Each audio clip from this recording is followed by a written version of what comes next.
Everyone, good morning. তো আজকে সকালবেলা ঘুম থেকে উঠেই একটু বসেছিলাম, কারণ কিছুই ভালো লাগছিল না। তারপর ঘড়ির দিকে তাকিয়ে দেখি যে 9টা বেজে গেছে।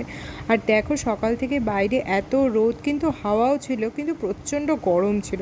তারপর আর কিছু না ভেবে চলে গেছিলাম স্নান করতে। স্নান করে এসে আমার ঘরে যে কটা ঠাকুর আর দাদুর ছবি ছিল সেগুলোকে প্রণাম করতে করতে অলরেডি 11টা বেজে গেছিলো। তো তারপর টিভি দেখতে দেখতে আমি খেয়ে নিলাম একটু, কারণ আমার কোচিং সেন্টারে যাওয়া আছে। তো তারপর খাওয়া দাওয়ার পর একটু শুয়েছিলাম। তো শুয়ে থেকে উঠে রেডি হয়ে যাচ্ছিলাম কোচিং সেন্টারে। তো এই দেখো টোটোতে উঠেও পড়েছি। তো তারপর 4 ঘন্টা ক্লাস করার পর ফাইনালি যাচ্ছি আমি বাড়িতে। আর এত ক্লান্ত লাগছিল, একদমই ভালো লাগছিল না, আর প্রচণ্ড খিদেও পেয়েছিল। তো বাড়িতে এসে রুটি আলু ভাজা খেয়ে দেখছিলাম একটু বসে বসে ডোরেমন। তো ডোরেমনের এপিসোডটা দেখতে দেখতে দেখি বাইরে প্রচণ্ড আকাশ মেঘলা করে আসে। তো আজকের ভিডিওটা এতটুকুই, দেখাবে আবার একটা অন্য ব্লগে।